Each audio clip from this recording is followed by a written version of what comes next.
Tu sais, la vérité, Big, sur mon avis, c'est que si tu veux du succès, il faut que tu arrêtes de faire les choses à moitié. Tu dois être all-in.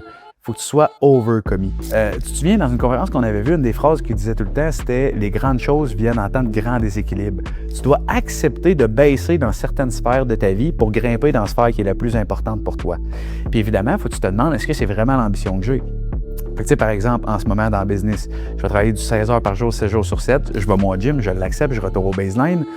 Je vais perdre ce pourquoi j'ai travaillé au gym. Cependant, je vais changer ma vie financière pour les prochaines générations de ma vie. Fait qu'est-ce que je suis prêt à descendre dans certains points pour être capable d'en arriver là? Bien, la réponse, la vérité, c'est oui, vraiment. Donc, tu dois te demander c'est quoi mon plus gros goal? S'il y avait une chose que je pouvais accomplir cette année, ce serait laquelle?